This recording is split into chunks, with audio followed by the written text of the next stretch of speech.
एक बार की बात है, एक गांव में एक शीला नाम की औरत रहा करती थी। शीला अपनी बेटी रिया के साथ रहा करती थी। रिया की माँ गरीब थी। वो दूसरों के घरों में काम करके थोड़ा बहुत पैसे कमाती थी। फिर एक दिन रिया को देखने के लिए लड़के वाले आते हैं।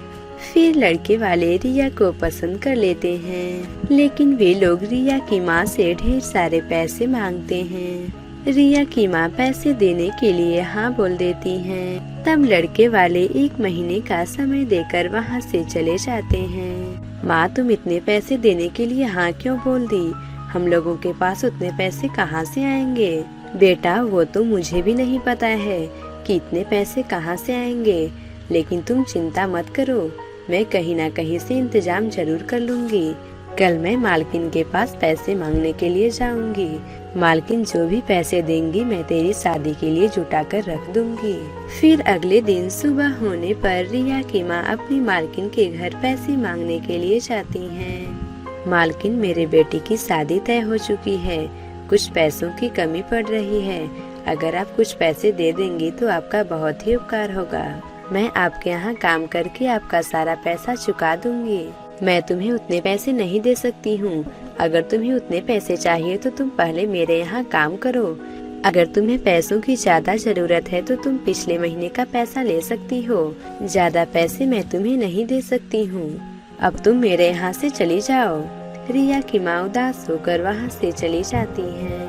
फिर अगले दिन सुबह होने पर रिया की माँ जब काम पर जाती हैं, तो उनकी मालकिन उससे बोलती है, सुनो, ये सब कुछ पुराने सामान हैं, तुम इन्हें उठाकर बाहर फेंक दो। ठीक है मालकिन। रिया की माँ सारा सामान उठाकर बाहर फेंकने चली जाती हैं। तभी एक पुराने सैंडल के डिब्बे में से आवाज आती है, नहीं नहीं, तुम मुझे मत फेंको। अरे तुम कौन हो और तुम बात कैसे कर सकते हो? मैं एक जादुई सैंडल हूँ। मेरे अंदर की रखी सैंडल एक जादुई सैंडल है। तुम मुझे अपने घर पर ले चलो और मैं तुम्हारी हमेशा मदद करूँगा। अगर तुम जादुई सैंडल हो तो तुम आज तक मेरी मालकिन की मदद क्यों नहीं की हो? क्योंकि तुम्हारी मालकिन एक लालची और धोखेबाज औरत है, इसलिए मैं उसकी मदद नहीं करता। मैं गरीब और अच्छे लोगों की मदद करता हूँ। अब तुम मुझे अपने साथ लेकर घर चलो। फिर रिया की माँ उस जादुई सैंडल के डिब्बे को लेकर अपने घर पर चली जाती हैं। फिर एक दिन सोनू के पिताजी रिया के घर आते हैं और रिया की माँ से बोलते हैं, बहन जी, शादी की तैयारी कैसी चल रही है? आपको दहेज तो याद है ना? तो आप उसकी तैयारी कर लीजिएगा, क्योंकि हमें समय पर दहेज नहीं मिला तो हम बारात वापस लेकर चले जाएंगे। नहीं नहीं, आप पैसों का चिंता मत करिए, मैं शादी से पहले पैसों का इंतजाम कर लूंगी। हाँ तो ठीक है बहन जी, मैं चलता हूँ, मुझे भी तो शादी की तैयारी करनी है ना। फिर सोनू के पिताजी वहाँ से चले जाते हैं। माँ, तुम इतने पैसे कहाँ से लाओगी? हम लोगों के पास तो पैसे भी नहीं हैं, तुम पैसे कहाँ से दोगी?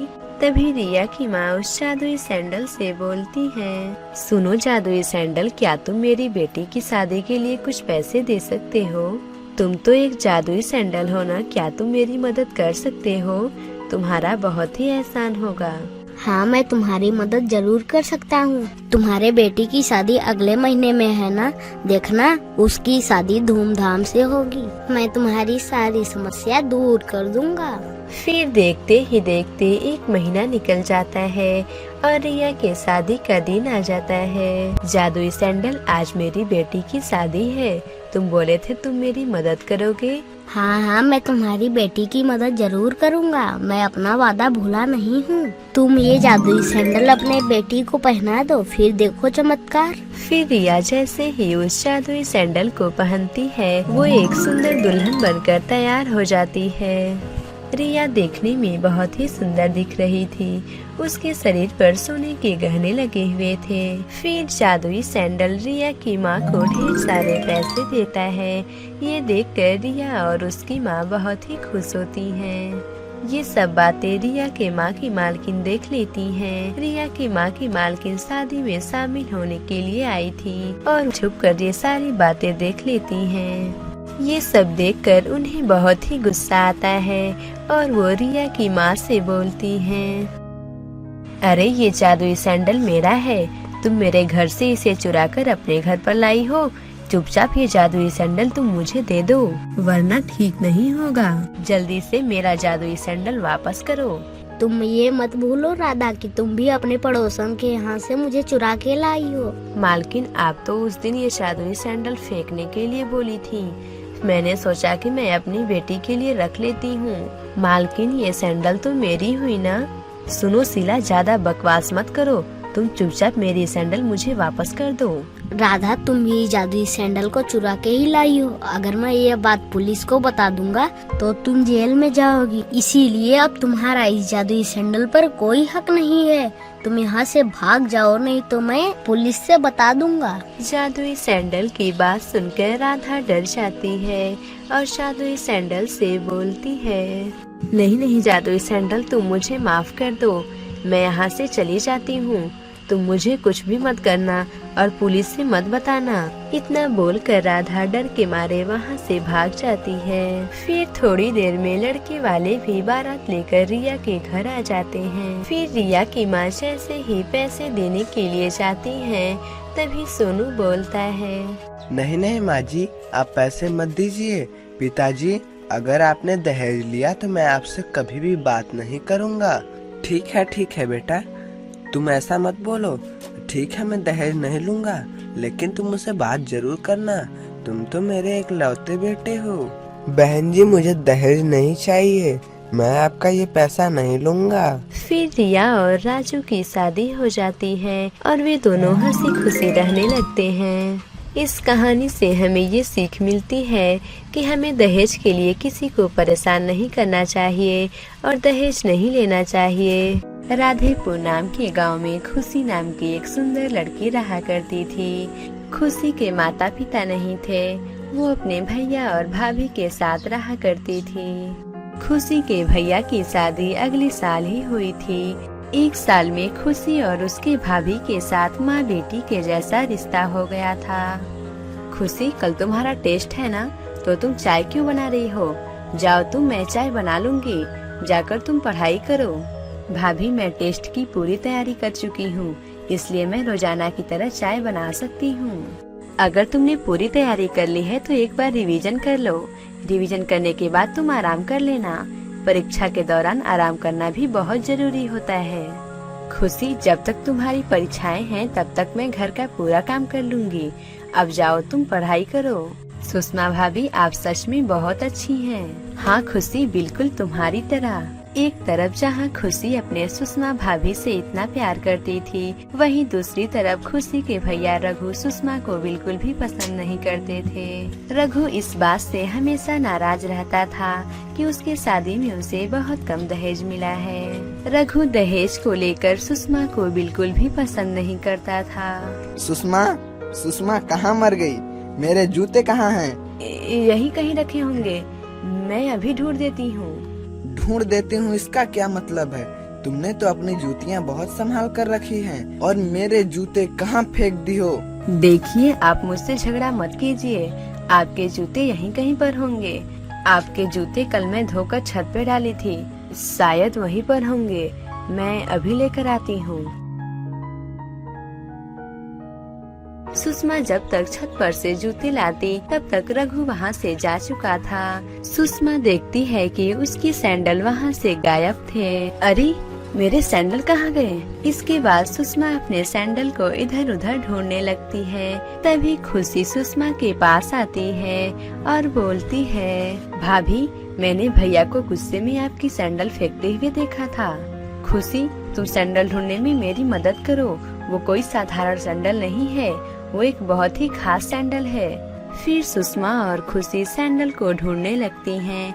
वे दोनों शाम तक सैंडल ढूंढती हैं, लेकिन उन दोनों को सैंडल कहीं भी नहीं मिलता है। फिर शाम को जब रघु घर आता है तो उसके साथ एक औरत थी। वो औरत रघु की नई पत्नी थी। ये मेरी नई पत्नी है खुशी, आज से तुम्हारी यही भाभी है। और सुषमा, मैं तुम्हें तलाक देता हूँ। सुषमा, ये लो डिवोर्स पेपर, मैंने इस पर अपना साइन कर दिया है। तुम भी इस पर साइन कर दो और यहाँ से निकल जाओ। सुषमा को रघु का घर छोड़ना पड़ता है। सुषमा रघु का घर छोड़कर वहाँ से चली जाती है। खुशी की नई भाभी अपने साथ ढेर सारा दौलत लाई थी, लेकिन उनके पास प्यार की दौलत एक भी नहीं थी। खुशी की नई भाभी बात बात पर खुशी को बहुत डांटा करती थी। खुशी की नई भाभी पूरा खाना खुद खा लेती थी और खुशी के लिए एक भी खाना नहीं छोड़ती थी। खुशी पूरे दिन पढ़ाई करके थक जाती थी, उससे खाना नहीं बनाया जाता था, इसलिए वो भूखे पेट या पानी पीकर सो जाती थी। खुशी का फाइनल एग्जाम आने वाला था, इसलिए खुशी पूरे दिन पढ़ाई करती थी। फिर एक दिन खुशी को उठने में जरा सी देरी हो जाती है। उस दिन खुशी का फाइनल एग्जाम था। खुशी जल्दी जल्दी तैयार हो जाती है, लेकिन उसे अपनी जूती कहीं भी नहीं दिखाई दे रही थी। अरे मेरी जूतियाँ कहाँ गईं? शायद भाभी के कमरे में होंगी। भाभी दरवाजा खोलिए। भाभी शायद मेरी जूतियाँ आपके कमरे में ही रह गई हैं। अब दरवाजा खोलिए। खुशी चिल्लाती रही, लेकिन उसकी भाभी ने अपने कमरे का दरवाजा नहीं खोला। हे भगवान, अब मैं क्या करूं? मेरा एग्जाम चालू होने में बस 10 मिनट ही बचा है। फिर खुशी नंगे पाँव ही जल्दी जल्दी अपने स्कूल जाती है। फिर खुशी जब स्कूल से घर वापस आती है तो उसके पैर में बहुत सारी चोटें आ गई थी। घर आने के बाद खुशी अपने पैरों को देखकर रो रही थी। सुषमा भाभी, आप कहाँ चली गई हैं? आपके बिना मेरा पूरा जीवन ही खराब हो गया है। ऐसा लगता है जैसे मैं पूरी अनाथ हो गई हूँ। तभी खुशी के बगल में एक जोड़ी सैंडल गिरती है। ये सैंडल खुशी के सुषमा भाभी की थी। अरे ये सैंडल तो सुषमा भाभी की थी। सुषमा भाभी इस सैंडल को कितना ढूंढी थी, लेकिन ये सैंडल तो उन्हें कहीं भी नहीं मिली थी। खुशी सैंडल को अपने पैरों में पहन लेती है। चोट लगने की वजह से खुशी के पैर दर्द कर रहे थे, फिर भी किसी तरह से खुशी ने उस सैंडल को अपने पैरों में पहन लिया। खुशी जैसे ही सैंडल पहनती है, उसे महसूस होता है कि जैसे उसके पैरों में चोट ही नहीं लगी हुई थी। अरे मेरे पैर के सारे चोट कहाँ चले गए?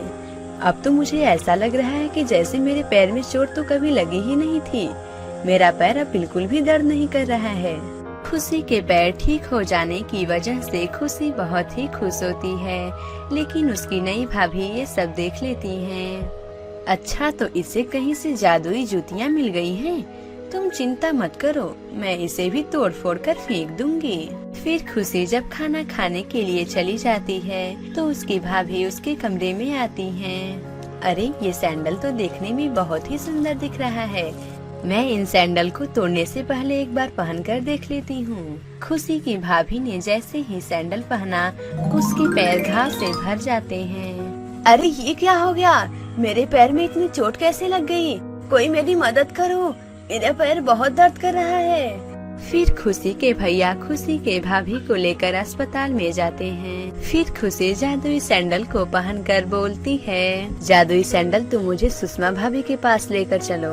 पलक झपकते ही खुशी अपने सुषमा भाभी के पास पहुंच जाती है। खुशी अपने सुषमा भाभी से मिलकर बहुत ही खुश होती है। फिर खुशी अपने सुषमा भाभी से घर के हालात के बारे में पूरी बात बताती है और नई भाभी के बारे में भी पूरी बात बताती है। खुशी, वो जादुई सैंडल मुझे एक ऋषि ने दिया था। खुशी, आज से तुम मेरे साथ यहीं पर रहना। तुम्हें यहाँ पर कोई भी दुख और तकलीफ नहीं होगा। फिर खुशी अपने सुषमा भाभी के साथ हंसी खुशी रहने लगती है। इस कहानी से हमें ये सीख मिलती है कि हमें किसी के साथ बुरा व्यवहार नहीं करना चाहिए, क्योंकि बुरा व्यवहार करने से हमें उसका फल जरूर मिलता है। अगर आपको ये कहानी अच्छी लगी हो तो इसे जरूर लाइक करें और इस चैनल हिंदी टेल्स गुरुजी को सब्सक्राइब करें और हमें कमेंट करके जरूर बताएं कि आपको ये कहानी कैसी लगी, और लाइक करना तो बिल्कुल मत भूलिए।